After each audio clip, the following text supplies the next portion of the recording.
My mother, Ruth Bellingham, died Christmas 2004 after a long illness of dementia and Alzheimer's, really spread over probably 6 or 7 years.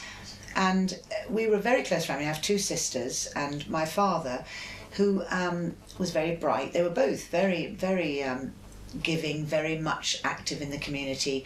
People looked to my parents, a lot of my mother's friends whose husbands had died. Dad became the renter bloke, so they were very active. And when we first noticed, in fact my sister Barbara lived in the same village at this point as my parents, but Jean and I both lived in London and would come down and visit at weekends. But Barbara went in one morning and Mum was just standing staring at the washing machine saying, "Barbara dear, how do I work this?" And Barbara actually thought she was joking, because although she was old in terms of probably modernisation, she'd kept up very well with things. She wasn't anyway computer literate, but she certainly would know how to use the washing machine, and Barbara thought it was a joke.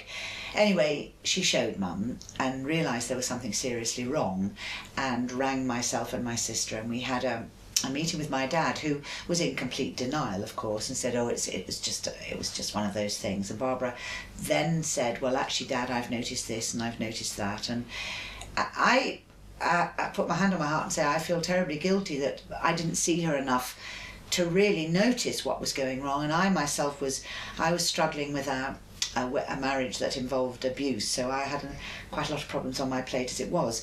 However, Dad, with Barbara's help, we had a fantastic GP, a local GP in Aston Abbots near Aylesbury, who immediately diagnosed early onset of Alzheimer's and said, "Now look, we're going to have to watch this." Now, the interesting thing is, and I'm talking 7 or 8 years ago, even then, Dad was desperate that nobody should know, that we shouldn't talk about it, that it was a mental illness. Thank goodness, actually, that the Alzheimer's Society, Barbara got hold of, she's one of those people, I'm not, but she went online, she found the Alzheimer's Society, and they talked to her about it and said, it isn't about your mum being a dotty old lady, it isn't any of these things. It is an illness and she needs to be assessed. And then began this terrible game playing that goes on, I think, with loved ones and the patient, where the patient begins to sense that there's something wrong, but doesn't know what it is. And my mother she was never grumpy, but she was always insecure, actually, about her reading and writing. She wasn't very educated, and I think we as girls, when we'd gone through life, had kind of criticised, Barbara was a photographer, I was an actress, and Jean was a nurse. She had, now we realise probably in this day and age, she had dyslexia, but she was not stupid. That's for certain, but she didn't read a lot. But as I say, things started to slip and she started to repeat herself, all the obvious things, and she got a bit tetchy. My father's a very quiet, very calm man, but actually very much the head of the household. And where I noticed it at weekends is that my mother would overcompensate, in a sense that she was much more bossy than she used to be, and she was obviously trying to control the lunch, say.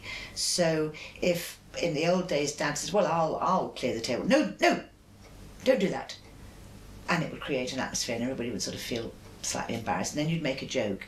And I can remember at one point, very early on, but taking her arm and saying, "Mum, calm down." "I am calm, I'm calm." And I could see absolute panic in her eyes, absolute panic, and I didn't understand. I thought, what's she panicking about? Nothing is so bad that you should panic about whether the table is set in the correct way. I say all this because it's such a gradual deterioration, and in fact extenuating circumstances were such that Mum actually fell over and broke a hip, and my father very much cared for her, so they were in that mode, starting to get into that mode. But then again, Mum was very frustrated by her lack of movability, and Dad then actually fell and broke his neck, and then couldn't help Mum. So we've now got Mum disabled with Alzheimer's, Dad frustrated. And I say all this because what I then came to visit was 2 people who were grumpy with each other. rather than helping each other. And the more that my father got frustrated with his own inability to cope because of his neck, my mother would try to overcompensate and try to organise him, and you could see perhaps even quicker, or she could feel even quicker, that she was losing her grip. As far as I'm concerned, in terms of caring, when it reached the point where actually we had to sit Dad down and say, Dad, you can't do this. So you've got that whole thing about a man who loves his wife, has been together for 40 years, can actually not care for her. You've got his emotional fragility, and then you've got my mother's emotional fragility, which was, you know, not paranoid, but searching, looking at you, think, are you taking the mickey? Are you, that terrible sort of self-defensive attitude. Now, when the carers come in, I think what's really, really hard when you're dealing with dementia, and also because physically she was very disabled at this point, in terms of washing her, and we got her a bath that she could step into, is when it's medical and you deal with it and you can wash her and clean her up and all, that's all fine. And it's efficient, and most people haven't got a lot of time, carers haven't got a lot of time to, come on then Ruth, get in, come on. Now, do you want this on or do you want that on? Do you want to wear these? This is the panic, this is the nature of and the horribleness of this illness. Because that's what panics the sufferer of dementia. And I have to say that I'm 63 myself. What starts to panic me even now is choices. What used to be for me, I'll just nip into the centre of London, I'll run around Tesco's, I'll get a bit of shopping, I'll park the car in a yellow line, but I'll nip out, there's a parking space, I'll just quickly parallel park into that. I can't quite cope with that now. And there's a sense of panic, so that it's always slightly off kilter. So I will lie in bed and catch myself the night before thinking, should I park the car there? Then I could leave. Now, if I leave half an hour earlier, and this is age in itself a horrific thing to deal with. Now, add to that 100 million times what dementia and Alzheimer's is doing to a sufferer, and you start to understand the panic. To me, I could describe it maybe from watching my mother, that it was like she was underwater and she knew how to swim, but the whole experience of the water and the sound and people being far away and the light, that mentally, intellectually, you know you have to reach that light, but you just somehow can't coordinate yourself, and it's all moving, and you are not in control. Now, if you're permanently in that state and somebody's going, are you all right, what do you want? Do you want to wear the, people meaning to help, what do you want to eat? Come on, eat this. And I just feel that more and more, as my mother's illness progressed, I felt more and more that the way to deal with it was to go calmer and calmer and slower and slower. Now, unfortunately, in this day and age, we haven't got time for this. And my sister Barbara, who became the main carer for my mother, who lived up the road, obviously had her own life to run. It's easy for me to come down at a weekend and think, right, I'm going to shut myself into this bubble where everything takes time. You know, you wait, maybe you try to gently veer her towards a decision, to brush her hair maybe, or sit on that seat, or maybe she'd like to put on her nightie.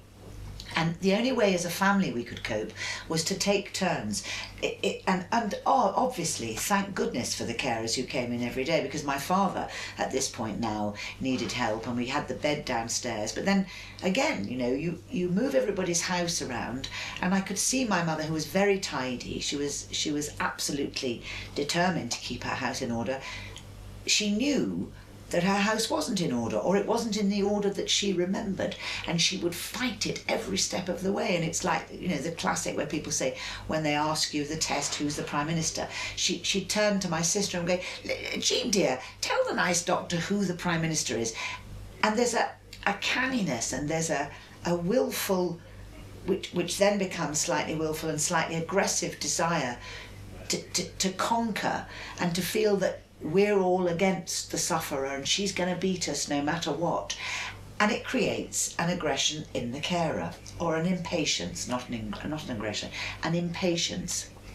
And I tried so hard to curb that impatience. And I think the problem is, and maybe as carers you can look in on a family, we can all look at families and think, well, you know, they obviously get on, they obviously love each other, but some people in the family perhaps don't like each other.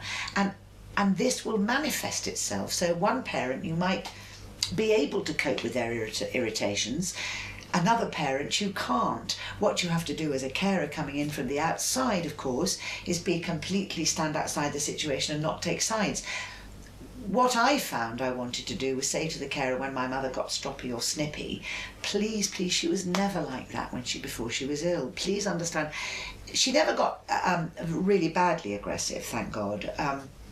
But she got snippy and difficult. She was like one of these sort of rather awful old ladies, you know, I want it like this and I want it like that. And you were desperate to explain to the carer it wasn't in her nature. This wasn't a woman who was used to having things her own way, or, you know, ran a house where it was all based on her. But so you try to tell the carers, and I think that what the carer has to do is take an overview of the family and maybe meet each member of the family, see what they're like personality wise, whether they have a short temper, or they've got a problem of their own, or outside influences.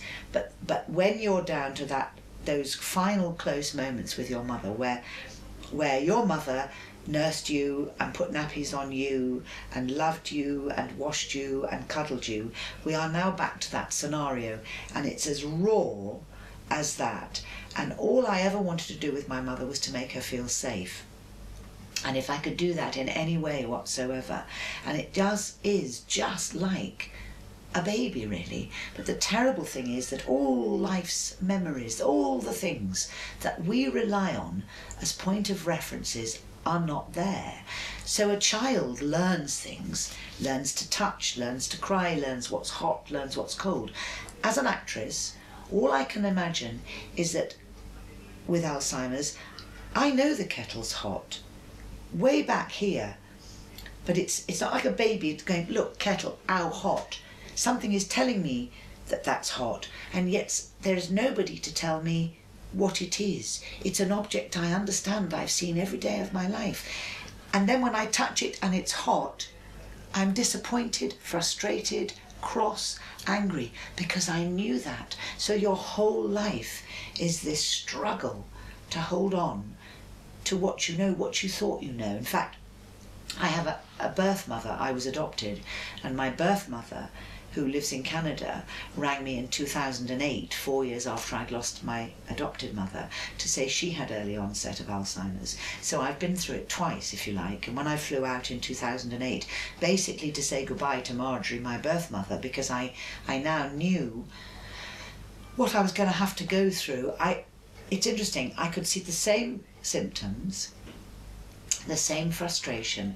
In fact, my birth mother said it was like being in a nightmare, where nothing worked, where every time you spoke nobody heard you, where the door that shuts inwards goes outwards. Everything was back to front, and I thought that was quite a good way of looking at it.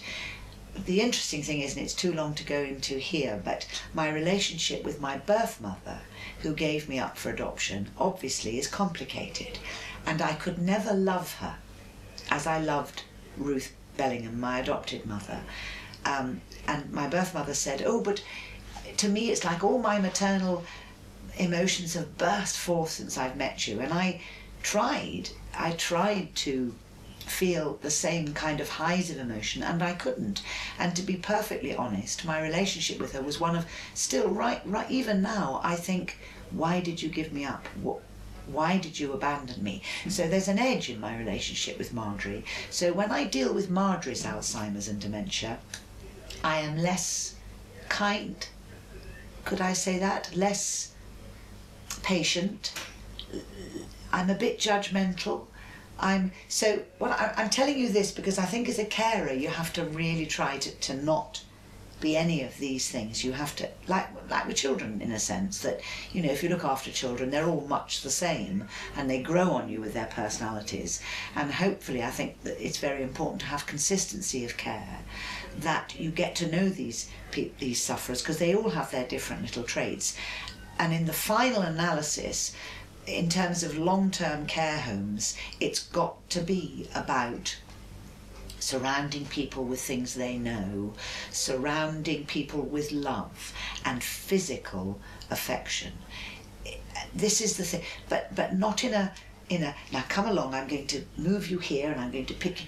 It's an absolutely, I think, all enveloping thing that when they're snippy, or if they're shouting, or if they're frustrated, or if they're panicking, this is the thing, it's panic. It's no good talking to them and to somebody and going, it's fine, look, it's perfectly normal, this is what we do, the light goes on, the darkness, the light goes off, it's dark. No, because everything inside you is screaming, and it's fear and panic, and all you can do is go, it's fine, it's fine. And I think as a society we're very good clinically, we're very good, we have lots of people who spout spiritualism at us and religion, and ultimately carers have the hardest job in the world, because you have to almost get inside each person's head. You can't spend hours and hours and hours with each individual. But I think if we can train people to start from the point of enveloping them in a hug, of that element of actual physical contact, in a world of today where children are not allowed to be hugged, where people touch, don't get in my space. This, at the end of your life, it actually is what you want. This is the way you can connect to people.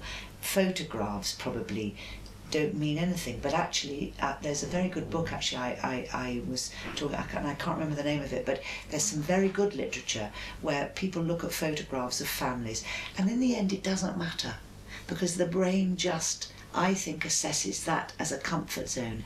And I'll finish, I'll tell you one little story. We found the most wonderful home for my mother, and everybody in that home, the patients and the staff, all cuddled each other. And I went to visit my mum, and she was sitting with a gentleman who'd got his head on her shoulder like this, and I was sitting the other side, and he was holding her hand, and she didn't know me really. She was trying to understand me and looked at me, and I was going, "All right, Mum," and she looked at the man, and she looked at me, and she went, "I know it's the wrong man, but it doesn't really matter now, does it?" And I think that says it in a nutshell.